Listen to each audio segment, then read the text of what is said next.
sempre pegar aqui as pessoas que nos escreveram, pedindo para trazerem as suas questões aqui. Você sabe que o nosso programa funciona assim. As pessoas partilham conosco as suas dificuldades, as suas experiências, e a gente fala daqui. A gente fala, a gente conversa. Nós não temos respostas prontas para nada, para ninguém, mas a reflexão nos ajuda muitas vezes a chegar ao lugar que nós precisamos chegar para poder tomar as nossas decisões. Inclusive, outro dia, a Fabiana me mandou, Fabiana da Obra de Maria, né, minha querida amiga, ela me mandou um e-mail de uma moça que já viajou comigo, que inclusive eu tenho um carinho muito grande por ela, e ela estava assim, querendo que eu desse a ela uma resposta do que fazer.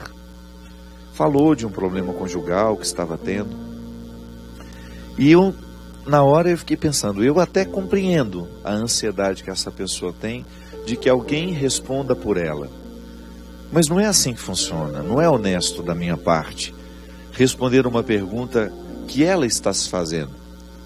E aí eu carinhosamente pedi perdão. Olha, eu não tenho como lhe dar essa resposta, e mesmo porque no meu programa eu trato muito a miúde sobre questões relativas a relacionamento entre marido e mulher.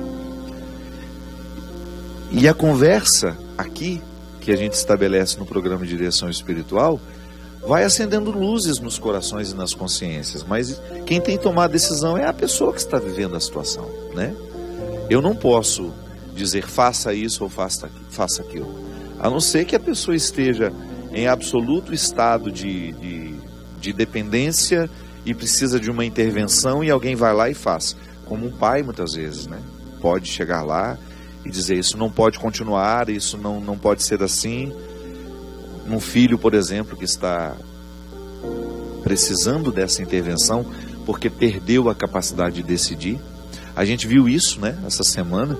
Eu não assisto, mas tornou-se um assunto no Brasil todo, do confinamento, da casa do confinamento, onde me parece que um casal viveu situações extremas, de um amor que virou dependência, quase que uma dependência química, né? Então, às vezes, precisa de uma intervenção. Às vezes é uma intervenção da justiça, de alguém que vai e que interfere naquele processo, porque senão o pior pode acontecer. Mas, muitas vezes, o que a gente precisa fazer é tomar uma decisão, enquanto há liberdade para isso. Eu sempre digo, eu preciso ficar muito atento aos problemas que me rondam, porque pode ser que quando eu fique muito absorvido pelos problemas, eu perca a capacidade de decidir. E nada pode nos enriquecer mais, minha gente, do que a gente ter o direito de decidir. Então, às vezes, no relacionamento a dois, eu não posso dar a resposta que você precisa, mas ajudando aqui a refletir, você chega a essa resposta. Está falando de casamento aqui, ó, Padre Fábio, estou passando por uma fase no meu casamento de muitas brigas, e após as brigas eu deixo o ódio permanecer por muito tempo em meu coração. Não consigo olhar no rosto do meu esposo, a minha vontade é sumir. Eu não sei mais o que fazer. Converso muito com Deus, peço ajuda, mas não consigo ver o que Ele me mostra. O ódio anda fazendo parte dos meus sentimentos. Padre, o que eu faço? Primeiro, minha filha, às vezes você conversa demais com Deus e de menos com seu marido. Às vezes o conflito só vai ser resolvido no momento em que você conversar com o marido. Sem o enfrentamento das questões que dificultam o relacionamento, não há superação. É louvável que você reze, que você fale com Deus, mas se você não sentar para conversar com aquele que é os 50% do problema, ou às vezes um pouco menos ou um pouco mais, eu não sei, eu não conheço o relacionamento de vocês. Agora, uma coisa é certa, casal que não conversa sobre os problemas que enfrenta, não tem como superar. Eu preciso, no meu dia a dia, nos relacionamentos, que eu não sou um homem casado, mas eu tenho muitos vínculos. Quando há uma dificuldade, por exemplo, numa relação de amizade, se eu não falo sobre aquilo que está acontecendo, daqui a pouco eu perco a autoridade sobre a situação. Eu perco o controle. Eu perco as condições de fazer aquilo ser diferente. Volto a dizer, nós não podemos abrir mão do direito de escolher. Então, se você não levar a sério o conflito que enfrenta, e como é que você leva a sério? Sentando com aquele que é parte do seu conflito e tentando esclarecer. Por que você está tão irritadiça com ele? Por que ele te irrita tanto? O que pode ser feito nesse relacionamento? Qual é a mudança que pode acontecer para que vocês voltem a conviver com harmonia? Porque aqui você está me dizendo que você já está num ciclo vicioso. Quando o ódio, eu não acredito que seja ódio, né? Ainda, se Deus quiser, isso não é ódio ainda. Pode ser uma irritação, o desgaste do relacionamento. Todos os casais enfrentam isso, alguns mais, outros menos. Mas chega um momento que você começa a irritar com a maneira como ele deixa a escova de dente ali, a maneira como ele mastiga. Eu tenho uma amiga minha que ela até viveu um momento tão difícil com o marido dela, que ela falou assim: padre, às vezes me irrita como ele mastiga. Meu pai de misericórdia, como é que você vai mudar o jeito como o outro mastiga? Eu falei, mas ele mastigava de outro jeito? Não, ele continuou mastigando do mesmo jeito a vida inteira. Mas agora passou a me irritar. Se ele mastigava assim quando você era namorada dele, eu mastigava desse jeito, mas agora até ele mastigar perto de mim já me irrita. Significa que o caldo já entornou por outros motivos. A Sabrina, que é uma amiga minha lá de Taubaté, tem muito tempo que eu não vejo a Sabrina, mas é uma menina muito querida ao meu coração. E ela é muito honesta com o que ela sente, né? E ela tinha um namorado que ela gostava muito, que ela já estava se arrumando até para casar com ele na época. E ela falou assim: nossa, eu peguei uma implicância dele, falou o nome dele. Eu falei, mas o quê? A maneira como ele aumenta o volume do rádio. Naquela época ainda não tinha essas coisinhas que você aumenta no volante, né? Ela falou que irritava a maneira como ele punha o dedo. Eu falei, Sabrina, você é meio neurótica. Ela falou, não é que eu sou neurótica. Eu acho que tem tanta coisa nele me irritando que de repente eu polarizei a minha irritação na maneira como ele gira o botãozinho. Então ele girar o botãozinho e a minha raiva já cresce de uma maneira assustadora. Então é aquele que mastiga por perto, que mastigou a vida inteira daquele jeito e agora passa a irritar. É aquele que gira o botãozinho do som, que irrita. Enfim, às vezes nós encontramos uma situação para a gente poder, com perdão da palavra, vomitar. E vomitar é jogar para fora. Você pode jogar para fora emoções, sentimentos, da maneira errada, agressiva. Porque falta o diálogo. Sabe, você vai acumulando situações que irritam e você não vai dando ao outro o direito de saber que aquilo pode ser diferente. A não ser que seja um problema seu. Você também não pode querer que o outro mude o jeito dele ser só para lhe agradar. Agora, se de fato é uma realidade consistente, que o outro, que não vai ser um prejuízo para o outro, olha, me diga o que eu posso fazer para o nosso relacionamento ser melhor. E você é a mesma coisa. Dá ao outro o direito de saber o porquê que está em crise o casamento. Porque às vezes nós não temos o hábito de viver o enfrentamento. O que é o enfrentamento? Eu gosto de dizer sempre. O enfrentamento é a oportunidade que você tem de dizer com ritual o que é que naquele momento está sendo difícil. Não adianta você gritar na hora que ele está saindo, não adianta você gritar e bater a porta, não, isso não é enfrentamento. Enfrentamento é quando você está calma, quando você está calmo, quando você criou uma situação, você pediu para conversar, você oficializou que haverá uma conversa, e aí sim você partilha o que está sendo difícil para você naquele relacionamento. Se há o enfrentamento, aquilo se torna um marco referencial para depois vocês continuarem, porque você vai poder dizer: lembra o que nós conversamos aquele dia? Diferente de você dizer: você lembra aquele dia que eu bati a porta? Não adianta. É preciso haver um enfrentamento, que é essa oportunidade que você tem de conversar e de dizer aquilo que não está feliz no relacionamento, aquilo que não está causando harmonia. E você também fazer a sua meia-culpa, minha filha. Às vezes nós achamos que o outro está todo errado, e de repente nós estamos precisando viver a cura do moço do evangelho ali, curar o nosso ouvido, curar a nossa fala. Volto a dizer, às vezes o nosso ouvido está viciado, nós ouvimos o outro da maneira como nós queremos ouvir, e não o que o outro está dizendo verdadeiramente. Isso é um perigo. Eu ouvir aquilo que eu gostaria de ouvir. Então eu já estou irritado, então eu gosto de ouvir tudo aquilo que reforça a minha irritação. Ah, mas foi isso que você falou. Ele, não, eu não disse isso. Foi isso que você disse. Às vezes o outro não disse nada daquilo que nós ouvimos, mas porque nós estamos visitados pela ira, nós ouvimos equivocadamente. Aí pecamos porque não damos ao outro a liberdade de dizer o que está dizendo.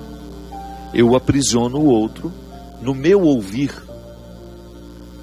doentio. A mesma coisa a fala. A fala ainda é pior, porque como nós falamos mais do que ouvimos, né, nós falamos demais, então nós muitas vezes somos cruéis com o outro através da nossa fala. Nós vomitamos as nossas insatisfações, e que às vezes o outro nem tem culpa. Às vezes são coisas que eu precisaria resolver, e por falta de honestidade, e aqui é uma falta de honestidade intelectual, de você saber que você está errado, e mesmo assim você não tem coragem de dizer que o errado é você. Então, no enfrentamento, todas essas perguntas são feitas. Você se permite fazer essas perguntas. E aí sim, que o relacionamento não é fácil para ninguém, minha gente. Viver a dois não é fácil. Fala, padre, você nunca casou, como é que o senhor sabe? Porque eu vivi. Eu vivi dentro de um contexto de casamento. Eu vi meu pai e minha mãe serem marido e mulher. Eu vi minhas irmãs, meus irmãos. Então eu sei. Da mesma maneira como um ginecologista não precisa parir um filho para ele conduzir um parto. Relacionamento é difícil. E ele se torna muito mais difícil quando ele não é discutido. Quando ele não é refletido. Se as pessoas que se relacionam estão surdas e mudas, se estão vivendo essa doença, que é uma doença espiritual, né? De não saber ouvir e de não saber falar. Fala muito, fala-se muito dentro de casa, mas nem sempre nós falamos aquilo que precisa ser dito. E não sabemos como dizer. Que às vezes nós podemos dizer uma coisa muito dura, muito pesada, mas se nós fazemos isso de forma amorosa, aquele conteúdo difícil de ser ouvido fica mais palatável. Isso acontece muito com o filho. Se você tem um assunto muito difícil para tratar com seu filho, capricha no amor, no afeto dessa fala. Diga de maneira muito amorosa, porque se você disser com agressividade, ele não vai acreditar na proteção que você quer dar com o conselho. No casal também é a mesma coisa, na vida a dois é a mesma coisa. Às vezes eu fico pensando, minha gente, que a nossa incapacidade de lidar com o outro chega a extremos, mas extremos tão vergonhosos para nós, porque nós somos humanos. Eu conheço as minhas fraquezas. Ao conhecer as minhas fraquezas, isso deveria me levar para o encontro com o outro com muito mais caridade, não é? Por que nós não somos capazes de aplicar com o outro a caridade que eu preciso me aplicar todos os dias? Eu acho que seria tão mais fácil não seria mais simples, porque fácil nunca é. Ser filho não é fácil, ser pai não é fácil, ser mãe não é fácil, ser marido e mulher, ser irmão. Então, eu acho que seria um caminho mais tranquilo, o relacionamento seria mais leve, mais frutuoso, me faria mais feliz, se eu oferecesse ao outro um pouco mais de caridade, se eu tivesse mais tolerância dentro da minha casa, e se eu tivesse também mais cuidado com o meu comportamento, porque eu sei que quando eu descuido do meu comportamento, eu machuco muito aqueles que estão ao meu lado. Eu me torno um porco espinho, né? Que por onde passa, joga as suas garras, ofende, machuca. E aí, essa irritação vai se tornando ódio. Porque isso que você chama de ódio, eu acho que ainda é apenas irritação.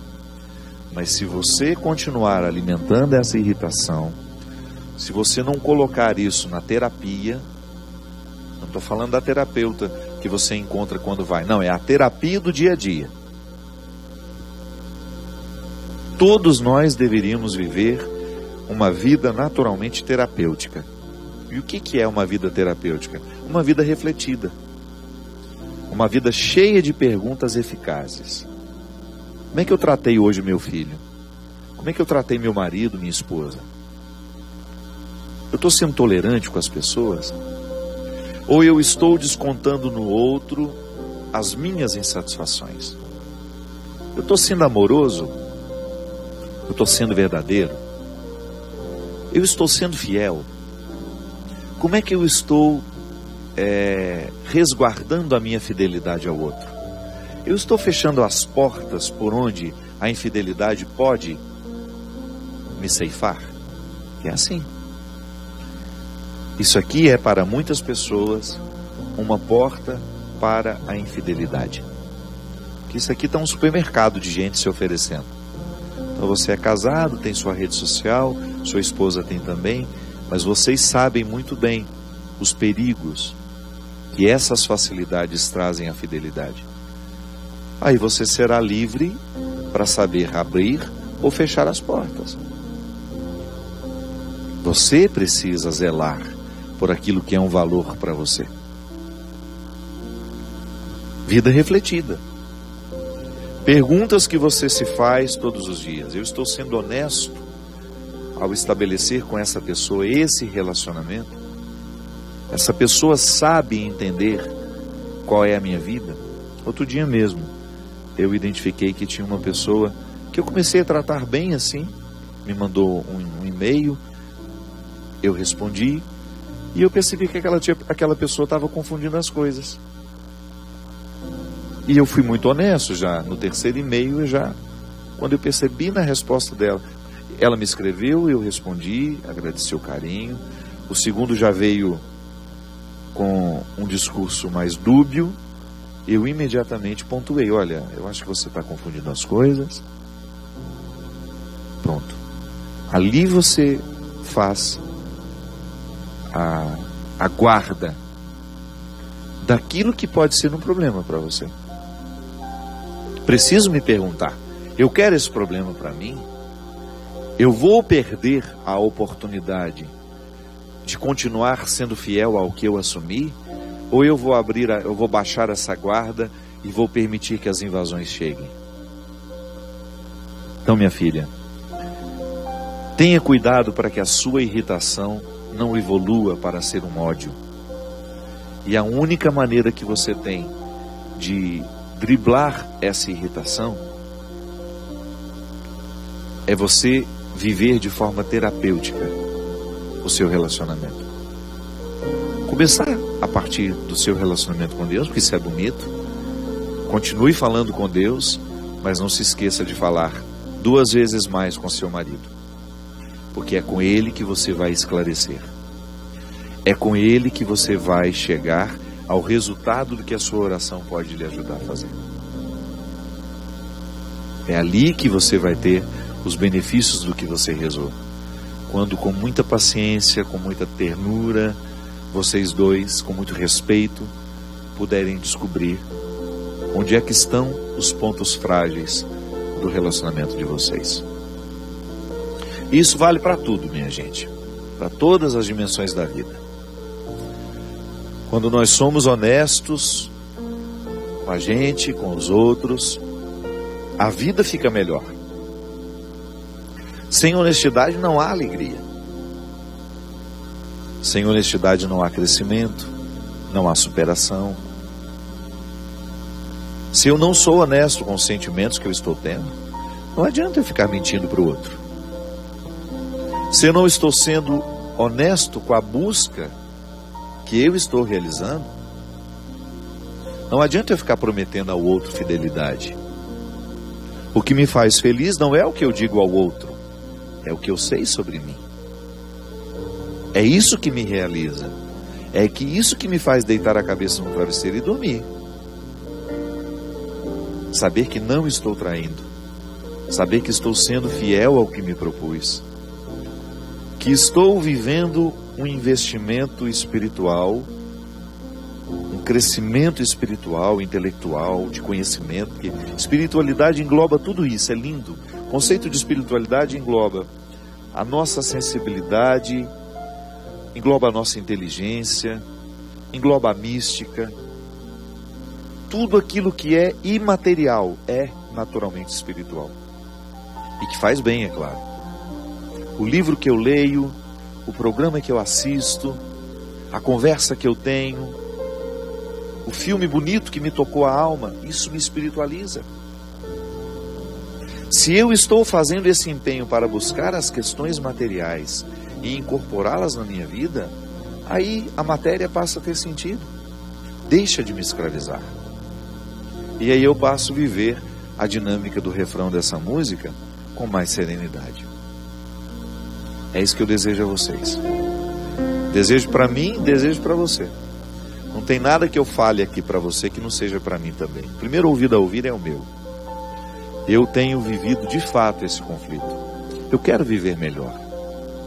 Eu quero ser mais fiel a mim, aquilo que Deus me revela no íntimo do meu coração. Eu quero ser mais justo comigo.